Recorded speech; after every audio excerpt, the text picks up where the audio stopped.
I want to start this off and say I am horrid at speedrunning, so I'm not even going to bother trying that today. Every upload, I'm just going to add more progress to this world, similar to this guy I'm about to put on screen. And before someone asks, what's that noise in the background? It's a fan. It's starting to become summer in California. Please give me a break. Anyways, you read the title. Is Gen Z cooked? Short answer, yep. I'm not even going to sugarcoat it. As it stands right now, yeah, we're cooked, but it's not too late to change things. If I'm basing this off Google, the oldest person from Gen Z would probably be about 29 by now. We're not even in our 30s yet, so we still got time to lock in. Can't believe I'm justifying people pushing 30 when the other day I was complaining about how old I am turning 21. Now the reason I say that and as to why I'm making this video right now is because of this right here. I really hope you know who this is because I'm not trying to be a guy with 10 subscribers introducing someone with over 1 million. This is Caleb Hammer. He runs a hilarious financial show that I admittedly tune into whenever there's a new episode. If you haven't watched it, I'd recommend it. It'll make you feel 10 times better about yourself, especially with the guests he brings on. Anyways, glazing aside, there's this tweet I saw the other day that went pretty viral. It has about 7 million views, at least from the screenshot I have right next to me, and he basically just talks about how our generation is a bunch of losers. I'm only going to be going over and talking about the clip here. It's part of a 2-hour long podcast. He even says it right here for what it's worth. It's minutes of a 2-hour long podcast. So if for some reason you're hurt by what he says, I check out the podcast for the full context. He actually explains himself really well over there. And if you are someone who easily gets hurt by what people say on the internet, it's okay. We all got feelings. One of the best things I'd recommend when dealing with hate from the internet is turning off your phone and going outside. It's crazy how it works, but all of the hate you get from the internet will be gone in an instant if you do that. Only do that once you're done watching this video though, because I kind of need that watch time. Let's just get to the tweet before I start yapping. Oh yeah, dude, Gen Z men are losers. Fucking losers. The gender divide, the gender war right now, dating rates are record low, marriage rates are record low, virginity rates are record high. It's insane. They're losers. And honestly, both genders have responsibility to play. Cancel culture went absolutely insane. Like, there was a correction that needed to be made, and then it overcorrected. And, like, guys will send one embarrassing text, and they'll get blasted all over online. Or you'll go up to a woman, and her, like, morbidly obese friend will say, she's not interested.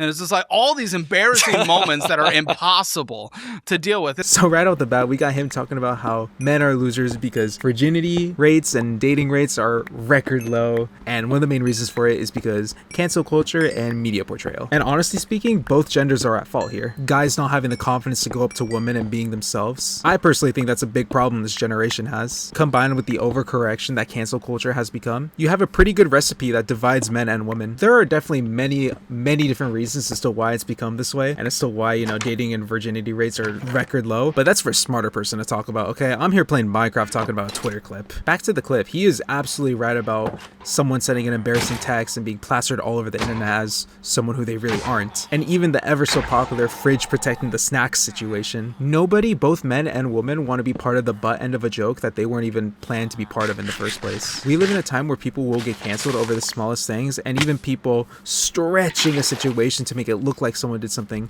10 times worse than what happened. And even if you debunk it, just an accusation can ruin your life, can ruin opportunities that you have in the future. I'm sure a lot of you can think of at least one content creator in mind where just being accused has caused a sponsorship to go away, people who they collaborate with to distance themselves. Opportunities for future events have been taken away just because of an accusation. Because a lot of the time it's the image that matters, especially to these bigger companies, to collaborators. They don't care about who you actually are, they don't care about all this. All they care about is benefiting off of you through your image. And if your image is tarnished, they don't see value in you. Now let's imagine an ordinary person. He sees a cute girl, he wants to go up and try and, you know, make a move. She's of course with her friend group.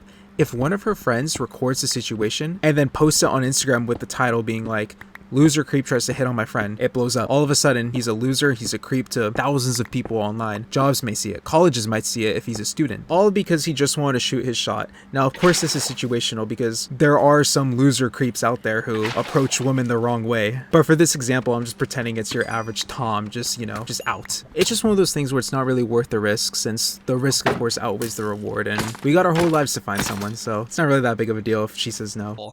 To deal with. And then guys are also just sitting inside fucking gooning to extremists online, or like or just watching porn, not manning up to go cold approach and having horrible conversations. And I'm gonna give him this one, to be honest. If you're just sitting in your room spanking your worm till like 1 p.m. every day, not going outside, and not developing your conversation skills, you were part of the problem, my friend. You were giving us a bad rep. Grow some chest hair, get a job, go to the gym, like, do something. They never got back to me. Then your application sucked, but they interviewed me. And you still don't have the job, so your interview probably sucked. Find ways to better yourself, whether it be the application or conversational skills through the interview. You can definitely better yourself if you don't have a job. Then once you get that job, start going to the gym. It costs maybe 30 to 40 bucks a month and max 2 hours of your day. I don't have 2 hours. You do. You just don't have discipline. Now, I do understand how difficult it is to get a job nowadays, especially if you're around that 16, 17 age range, when a lot of jobs really want that experience that you don't have. I do totally understand that. But if you try once or twice and then give up right after and just go straight back to gooning all day, you're kind of setting yourself up for failure, and you got no one else to blame but yourself. And maybe this is just a me thing, but I don't know how people get addicted to porn. I went 18 years without going on that site, and I finally went on it out of curiosity. Man, I got bored after the second video. It's just not for me, let me tell you. I'm sure there's like a D1 loser in here who's gonna type, "Oh, you're not looking at the right point. Here, let me show you the..." Feel more than free, dude. I'm not gonna block you from the comment section. It's brutal. And then dating apps came into picture, and it is true. OkCupid did their own analysis. It is true that the top 80% of women only go for the top 20% of guys. And women have their own issues on the dating apps. They're getting flooded. I would not want to deal with that. But then men are getting almost no matches, no engagement. And we have so many things that are stacking against them right now. And they are fucking losers right now. A lot of them. They're virgins. It's not hard to fuck. It is not hard to fuck. I've never been a 10 out of 10. Never been a 7 out of 10. I think I've been I've been to a 7. I think I've gone down to a 5 out of 10. It is not hard to have sex.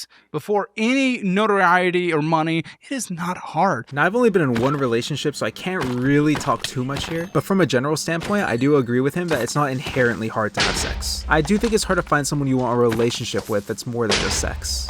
But for the act itself, not really. I mean, there's places you could go to. There's like sites that you could go on, like to pay people to have sex with you. Like, there's all sorts of solutions there. But to find a high quality relationship with someone, to then have sex with them, I would say that's pretty hard. That's pretty much the entire tweet, and as to why Gen Z's cooked, at least in his opinion. Now, if you want my opinion, the 21-year-old still in college, very little life experience compared to literally anyone else in this world that's older than me. If things keep continuing the way they are now, you know, men and women constantly battling each other, cancel culture, men just giving up, sitting in their room all day, doing absolutely nothing. If all these habits that Gen Z have sort of popularized keep growing, then we're definitely cooked, yeah. But I like to have hope in other people, so I'm not gonna fully say yes just yet. I'm gonna wait a few years and then I'll maybe come back to this video. I don't know, maybe I'll give up on this channel by then. That's about all I got for this video. I still have a few minutes left and I do want to stretch it to that 10-minute mark, but it's already midnight over here, so I'm just gonna think of something else I can yap about real quick. Oh, I know.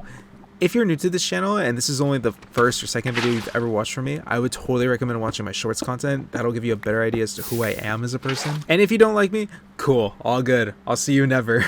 I'm already expecting people to comment, "You're not funny, you're just an asshole." And I'm going to heart every single one I see. Comment whatever you want. I don't hide comments. I don't do any of that. I like to let people speak their mind. Freedom of speech is something I stand by. Okay, unless you're like being hateful. I'm not gonna let you just comment like the hard R and just expect to get away with it. God, I hope I don't blow up. I'm gonna get canceled. Also, earlier when I suggested D1 losers to suggest me better porn, don't comment it. Don't put it in the comments. You can send it to me on Twitter. Here's my Twitter. Just don't comment it, please. I don't want some 15-year-old watching this video, scrolling through the comments, wondering what a mysterious link is gonna take them, and then all of a sudden a fucking schlong is on their screen. I don't want that happening. Plus, I'm pretty sure I'd get banned if that happens, so please don't get me banned before I even get monetized. That's the last thing I want happening. I don't think this video is gonna get popular. I don't think I'm gonna become like a successful streamer, content creator one day. But if I do, if by the off chance I do, I feel like I'm gonna have the most unhinged like stream chat known to man, and honestly I'm okay with it. It'd probably be similar to like XQC way back in the Overwatch days where people were spamming whatever they wanted and TTS was just going crazy. I would totally let everyone just spam TTS. I think I'd probably have it as like $1 or even a couple cents if I could. If there are actual human beings watching this video, feel more than free to comment on something I should talk about next. I still have over 2 hours worth of gameplay to talk over, and this is only like what, 11 minutes, so I got plenty of footage to use on your topic. Go check out my short form content in case you haven't already. But other than that, enjoy the last like what, 40 seconds of this gameplay. See you guys when I feel like it.